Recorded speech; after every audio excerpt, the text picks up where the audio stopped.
welcome to Kansas City. Thank you. And I am Michele Mussatto from Unrated magazine Backstage, here with Jeremy of the Devil Wears Prada on the Killthrax Tour 2017. Rock and roll. Welcome to Kansas City. Thank you. As we were just saying, thankfully the rain has stopped. Yeah, it's not bad. This is nearing the end of your 33-city tour. So you've been playing just about every day or every other day for about 2 months now. Do you have any fun stories to tell? All right, now it's the normal debauchery and fun. You know, we're all pretty tame except for the drinking bit. We're all pretty much married and have girlfriends and stuff. I think most of the guys on the tour are the same way, so it's not like the old 80s rock and roll lifestyle. Right. But, you know, any job that allows you to drink at it is going to come with some fun. So we get a little reckless and do that, but, you know, nothing too crazy, I guess. Well, how do you keep your energy level up and your focus and stay in the game and keep from burning out? I mean, we've been home for so long, like 3 or 4 months, which I guess is a long time for us.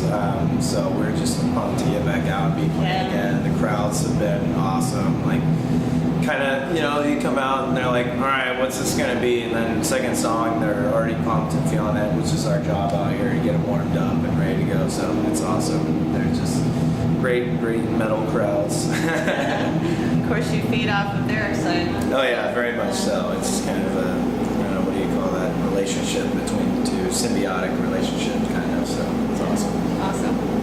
I love your singing. Thank you. Which did you start first, singing or playing guitar? I guess I was always singing since I was a little kid, but I didn't really start taking it seriously until I was in high school. I was in drama club, and so I was always on the dramatic side of things, and my drama teacher was like, well, maybe you should try singing as well so you can do the musicals and not just that. And so worked with me and then forced me into like a private tutor and stuff like that, and just kind of developed a voice from there. So I was doing that, and then I played guitar since I was like 13 or something like that. My dad played it growing up, so played it in Pink Floyd and stuff like that. So I guess I really wasn't even looking to play guitar in a band when we found this one. I was singing in a couple of little different bands, but just found them online, and they hadn't even played a show yet. And hit him up, missed the first show, played the second one, and then I brought our bass player in. Him and I went to high school together after like the fourth show or something. So, So that's Andy. Yeah. Alrighty, and then did Mike Ronica start the band then? Our old drummer Dan started the band with our old guitar player Chris and James, our old keyboard player, and then Mike joined shortly after that. It's kind of funny, I guess the last 3 in, or the only 3 still in, but it's kind of like that was pretty much the original lineup from the beginning of playing shows and everything. So yeah, it's crazy. How old were you when you started the Devil Wears Prada? 17, 18, something like that. I think Mike was still 16. He was in high school. So we went on our first tour all summer and came back, and him and Chris went to high school the whole rest of the year, and then we started touring full time after that. So our label was like, what the heck? You didn't tell us you were still in high school? And what was your first label? Rise Records. Rise, We're back on now. Yeah, so they're great people, great label, take good care of us. So. Good. Did you resist a label at first? No, not even at all. I mean, we had no expectations of anything at all. Beginning of the band, it was just supposed to be fun and playing in our local music scene, and just kind of sent, I think Chris had sent our demo that we recorded out to a couple of different labels just for fun, and Rise hit us back, and he always says it was one of the worst deals he ever signed because it was a very favorable deal for us. And he's like, we had no idea what was coming. So I just love Craig for that. He's a great guy, and he worked really hard to build the label up from virtually nothing, just a small label distributed through another label, and now it's massive and has all kinds of artists and stuff. So he's a real hardworking guy and great to work with. That's awesome. Wow. 2006 you toured, you did the Crossroads Festival. Was that your first tour? Or I guess that wasn't a tour, it was a festival. Oh, the Cornerstone Yeah, Festival. is that where you guys got discovered? I think we were already signed to Rise by that point, but yeah, that was a fun little. It was just a different era. We weren't even on the festival. We drove out there and kind of like snuck in, I think, using like wristbands that somebody else had, and then we just paid people to play on their stages that were powered by these little generators. So. I know people are like, you have any advice for young bands? Like, just go out there and start doing it. Stop asking people, you know? Like, awesome. If you're not willing to put in the work, how could you expect anything to come out of it, you know? So after that festival, what happened? I was just started grinding. We got very fortunate. We picked up an agent, Dave Shapiro, early on, and he's one of the best in the industry now. He's kind of a smaller guy back then, and started putting us on tours. And we did some stuff with Silverstein, and then they ended up taking us out. And we did a Sounds the Underground tour with like War, Chimera, Every Time I Die, Shadows Fall, and stuff like that. And we pretty much would play anywhere for anyone, regardless of genre, anything. We just take any tour, anytime, and do it. And then just kind of rode the wave up, and something connected with the fan base, and still are doing it 11 years later, so it's crazy, yeah. And you just keep getting better. How do you feel about your last album? Very proud of it. Transit Blues. Yeah, the old Transit Blues. It's very proud for me, just because it was a big community effort. Everybody contributed massive amounts towards the songwriting and the playing and everything on it. It was just a much more communal effort than our last few releases, and I think that's just kind of the vibe and the direction we're going towards is more communal. It kind of creates a more, I guess, diverse sound rather than just the same that you've heard a million times before and that we've done a million times before. So Kyle, our guitar player, just thinks very differently than I do, and Mike thinks very differently, and John, our keyboard player, thinks very differently. And so when you start blending all those ideas together, it creates this kind of weird soup that's like a little different than just a one-minded thing. So I think we'll keep that spirit alive. Did you go into it, Transit Blues addresses being on the road and missing your family. Did you go into it with that feeling, or did it transition into that as you're writing? Yeah, kind of. So a lot of it was something we tried to do on this was Kyle had a bunch of bare bones skeletons of songs, just kind of rhythm guitar parts and stuff. And we chopped that up with some of the other demos that I had and John, our keyboard player, had. But what we tried to do this time was have Mike write the lyrics to it and tell us what the meaning of the song was and what it was going to be, and then let that influence our lead parts and our texture guitars and stuff like that. Yeah, sure. You know, we're kind of gothy, like to do all the weird shoegazy type stuff in there anyway. So there's certain parts. There's a song called Lock and Load that's about gun violence and try to do some siren-y type stuff. And there's a song called Daughter that's about a mother not loving her daughter and try to get real mopey with that. And other ones, the Worldwide, try to capture some of the feeling of traveling in Tokyo and things like that in it. So that was very different from us. Normally we just write the whole song out and then give it to Mike and he'll write his stuff to it. So we're trying to do things more from that other perspective. That's Sorry to ramble. Your creative process is very interesting. Did you lump yourselves together or lock yourselves in a room or a house? Yeah, so we rented 2 different Airbnbs. One was in Wisconsin, really nice family. They actually happened to be, he was like a beer brewer, so he had like this big barn, he had like a bunch of taps with beer and stuff, and it was like homemade beer. It's really, really good. And they actually we did this like special edition photo book that just came out, like a special vinyl, and they were like super. They just sent us an email a couple days ago, and we're like, "Oh, guys, we love the book. We love seeing like their property and stuff." So I think we're gonna do that again next time we write. It's just kind of seclude ourselves, and like we're all really, like, especially just the guys in the band are really, really good friends. And Ben, our tour manager, is like a family. Like I've been friends with Mike and Andy for 12 years now. Kyle, it feels like 12 years. So just living in that environment is fun. We watch sports, we drink, we cook meals together. Everybody's a pretty good cook, so you just take turns cooking, and it's really fun. And then a lot of weird songs come out of it. So it is remarkable to be together 12 years and still love each other and be creative together. Very fortunate, and that the fan base even cares anymore is awesome. It just feels really lucky. The older you get, the more you try not to take it for granted and really appreciate. People don't have to care. They don't have to spend their money on the things that you do. So you appreciate it. The Devil Wears Prada was the name kind of connotes anti-materialism. Mm-hmm. As you find yourself a little more well-to-do and a little more accepted, do you find yourself losing that bit of it?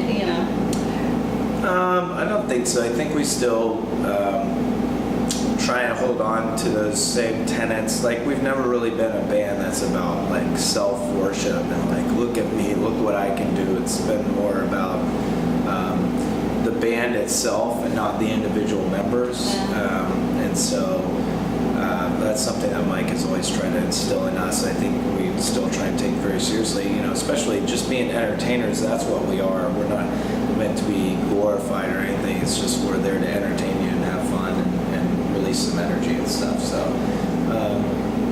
I guess, hey, I don't make enough money to be materialistic. So. Well, not yet. We'll see. So many artists starting out find themselves engrossed in addiction to alcohol, drugs. What do you attribute to staying away from that?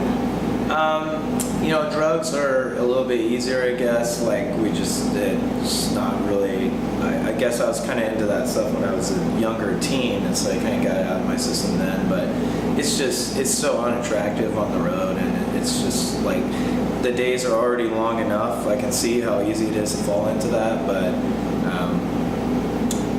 if you can't start your day cracking a beer, you can't just fall into it. I don't know. I think it's one of those things that you hear about, you think you won't see, and the longer you're in it, the more you see it, but it's just never really been something for us, I guess. So. Perhaps the fact that there's not a lot of emotional tension. Yeah, right. Yeah, there's no reason to hide out and do whatever, I guess. That's awesome. So you're from Dayton. Are most of the members then? Yeah, so all the guys that started the band were from Dayton. We all went to like surrounding high schools. Now Mike, Andy, and I live in Chicago. Kyle lives right around the lake in Niles, Michigan, kind of like Notre Dame area. John, our keyboard player, lives here in Kansas City. Oh, he does? Yeah, I think he's on the Kansas side, maybe KCK, but and then Giuseppe, our drummer that's playing with us now, lives in Pittsburgh. So, but I live a mile away from Mike and Andy in different directions. So nice. We hang out. My wife is best friends with his wife, and yeah, it's great. A lot easier. much easier. All right. Well, you're not far from home. I lived in Chicago for 15 years. Nice. So, Where'd you live at there? Mostly the South Side. Okay. Yeah. What cross streets were you? Brighton Park. It was 38th and Western. Okay, nice. Yeah, my brother goes to U Chicago for a pastry Yeah, right now, so he wasn't lives too in far Hyde from Park. there. Yeah, it's like 55th and something. I forget. Yeah, it is. I live in Wicker Park, so like subterranean. That's so. sweet. Yeah. Used to hang out at the Metro. Yeah. A lot of fun. So, you guys Cubs fans then? No, still Cincinnati Reds fan. Keep the hometown spirit. Yeah. Wow.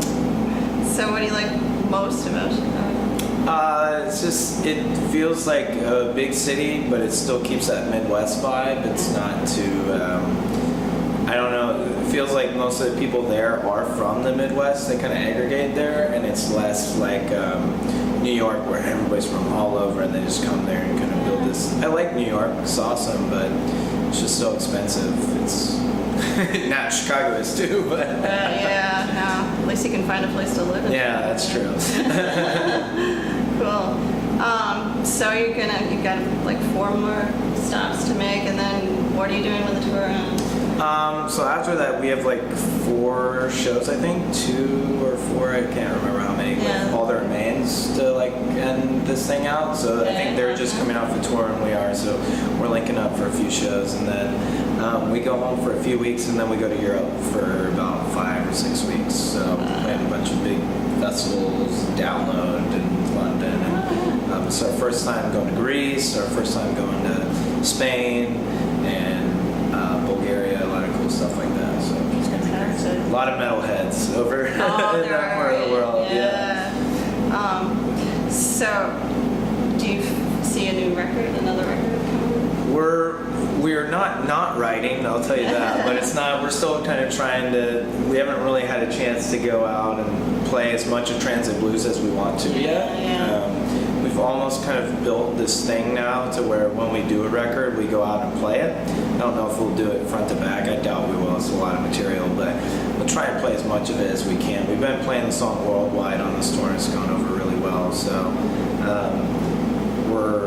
sorry, my allergies are bothering me. I'm not a cokehead, I promise you. I don't like rubbing my nose.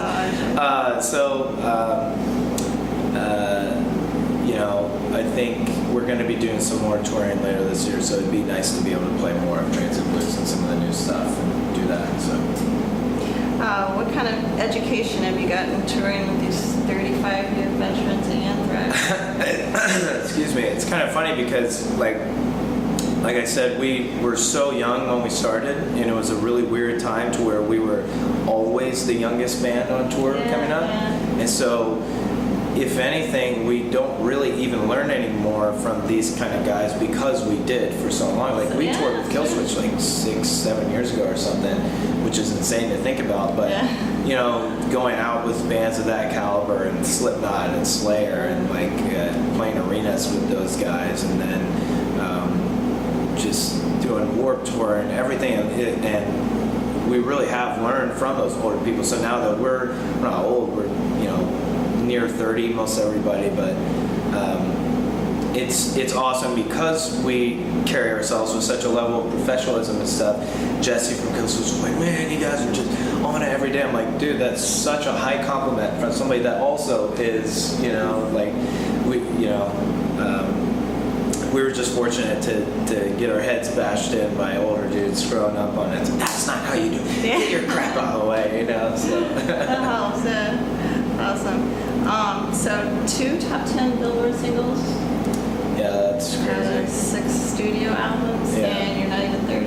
Yeah, it's insane.